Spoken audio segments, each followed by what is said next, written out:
Bismillahirrahmanirrahim.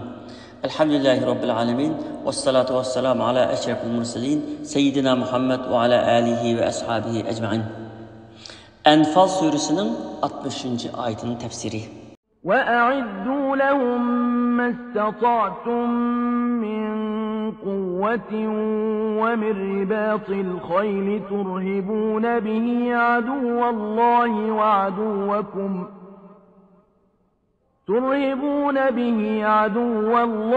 وَعَدُوَّكُمْ وَآخَرِينَ مِن دُونِهِمْ لَا تَعْلَمُونَهُمُ اللَّهُ يَعْلَمُهُمْ ۚ وَمَا تُنفِقُوا مِن شَيْءٍ فِي سَبِيلِ اللَّهِ يُوَفَّ إِلَيْكُمْ وَأَنتُمْ لَا تُظْلَمُونَ. Tercümesi. Düşmanga taqobil turish uchun ularga qarshi qo'linglardan kelishicha kuch, jang etib tayyorlanglar. Buning bilan Allohning dushmanini, o'zinglarning dushmanini va ulardan boshqa sizlar bilmaydigan, ammo Alloh biladigan dushmanlarni qo'rqitisizlar. Sizlarning Alloh yo'lida sarf qilganinglar maylining bo'lsin, sizlarga uning mukofoti to'liq beriladi, qilcha uval qilinmaydi. Tefsiri.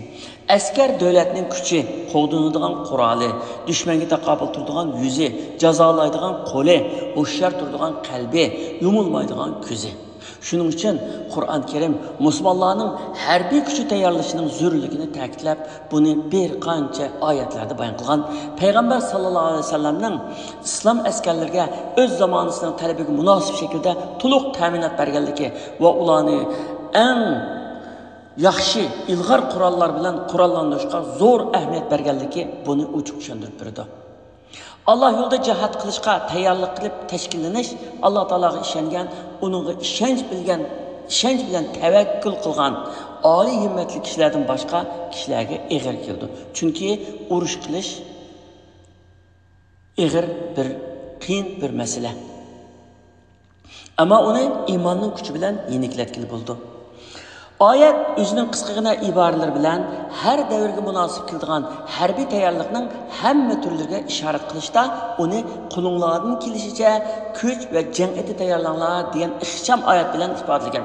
Alloma ibn Jarir Tabari bu oyatni qurol va jang eti qatorliq kofirlarga qarshi sizlarga yordamchi bo'la oladigan narsalarni qo'linglardan kelishicha tayyorlanglar, tepinglar, hozirlanglar deb tafsir qilgan.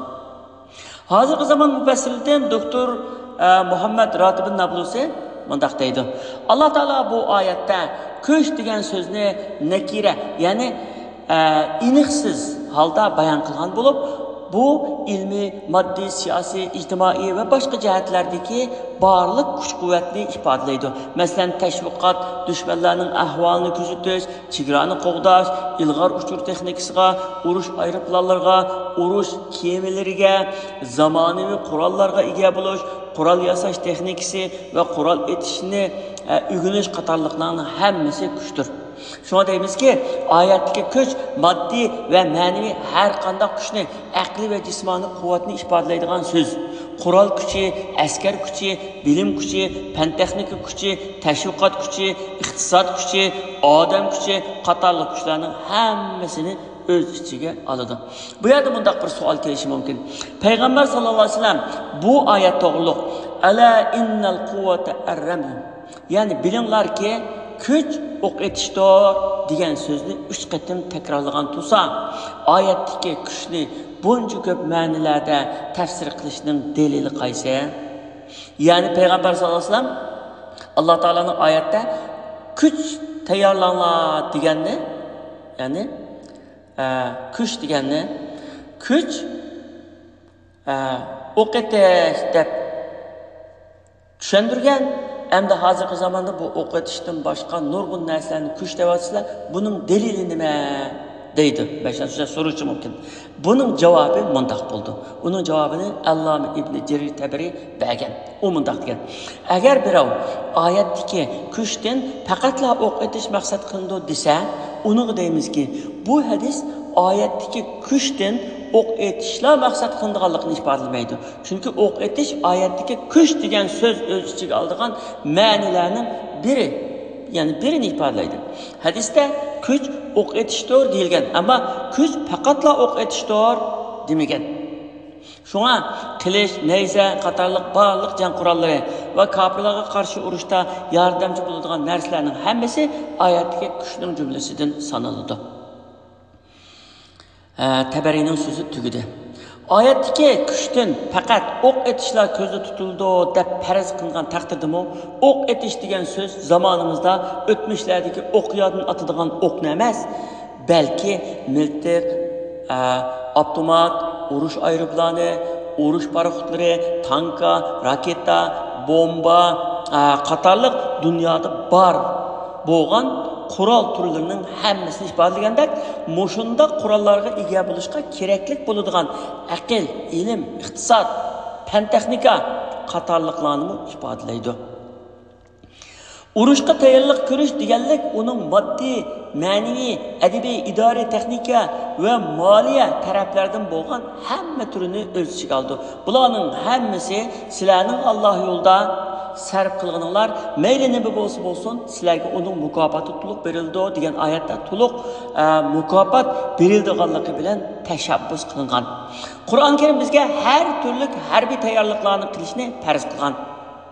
Biz musulmonlar Alloh yo'lida jihad qilish uchun kuchimizning yetishicha, sharoitimizning yor berishicha pul mol sarf qilishga va kerak bo'lsa ezil jonimizni fido qilishga buyurilgan. Oyat tinchlik chaqlirdimi askarlarning to'liq urush tayyorligida turishi lozimligini tavsiya qilishni unutib qolmagan. Jang signali berilgan hamon darhol jang maydoniga atilishining zo'rligini alohida ta'kidlagan. Oyat yana chegara rayonlardagi vatan qo'g'duvchi askarlarning kecha kunduz hushyor turishi, ularni vatanga xiris qilmoqchi bo'lgan dushmanga taqobil turishi uchun ularni zamonaviy qurollar bilan qurollantirish va to'liq ta'minlashning muhimligini ta'kidlagan. Oyat tayyorlik qilishning sababini biz biladigan yoki bilmaydigan ichki tashqi dushmanlarni qo'rqitish deb ta'birlagan. Urushga tayyorlik qilish va urushda g'alabaga erishish pul molga ehtiyojli bo'lib qolgan vaqtda har bir kishi chomining yetishicha Alloh yo'lida pul mol sarf qilishi, bexillik qilmasligi, odam kuchiga ehtiyojli bo'lganda darhol chiqishi, qo'rqinchoqlik qilib uyda yetib olmasligi, oxiratda buning badaliga tayyorlangan katta mukofotga erishish uchun tirishchanlik ko'rsatishi zarur deb bekitilgan. Mushundaq tayyorlik qilgan millat dunyoda xorliq va zabulluqqa mahkum bo'lmaydi. Qo'shnilarining ziyonkashligiga uchramaydi. Oxiratda ziyon tortmaydi. O'tmishlarda jang eti dushmanlarni qo'rqitadigan asosliq jang aslahalari qatorida sanaladi. Garchi oyat musulmonlarni har bir zaman munosib shaklda jang hozirligi ko'rishga chaqirgan bo'lsa-mu, hozirgi taraqqiyot davridami ot o'zining bu ahamiyatli o'rnini yo'qotmagan. Ot yanada janglarda ishga yaraydi.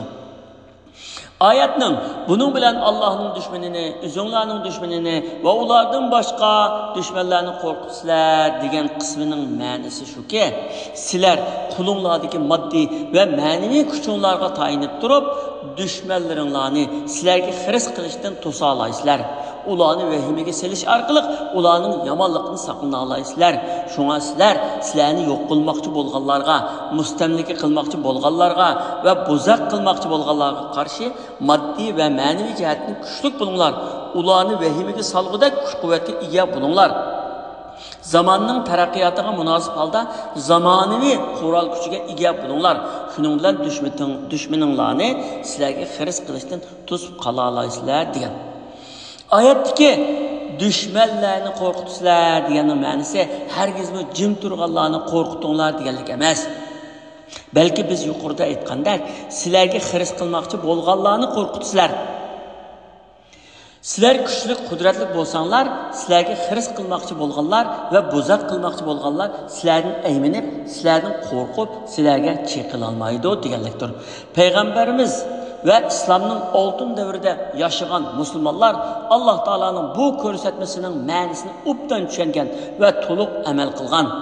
Ular şu zamanlarning eng qudratli ve eng kuchli qurolları bilan qurollangan. Shunga ular Osiyo, Afrika va Yevropadan iborat 3 qit'ada hokimiyat yurgizgan. Hozirgi zamonda kuch fan texnika bilan qo'lga keladi. Fan texnika bo'lsa o'qish, o'rganish bilan bo'ladi. Afsuski, biz musulmonlar 16-asrdan keyin tarki dunyolik targ'ibotiga berilib ketib, ilmni diniy ilm ve fanniy ilm yoki oxiratlik ilm ve dunyolik ilm deb ayirib olgan. Ilmi kalam, mantiq, falsafa degandek bizga ancha zarur bo'lmagan ilmlarga va oyog'i chiqmaydigan talash tortishlarga cho'kib ketib, fan texnika o'rganishni butunlay qo'ldan bergandan keyin bizning ahvolimiz oyatda ko'rsatilgan qo'rqitishdan qo'rqishga o'zgarib qolgan. Yani biz düşmandan qo'rqib mushu holga kelib qolgan. Bütün İslam dünyası düşmanlardan qo'rqib, ularga qo'yib berib, mushundaq mudofiada turish holatiga kelib qolgan. Yuqorqi oyatning muhim nuqtalari. Birinchi, musulmonlar düşmanlarga qarshi har zaman hushyor bo'lishga va imkoniyatining yor berishicha kuch to'plashga, qurollanishga buyurilgan. O'tmishlarning quroli qilish bilan nayza bo'lsa, hozirgi zamonning qurollari oddiy miltiqdan boshlab cho'ng raketa, atomgacha nihoyatda ko'pdir.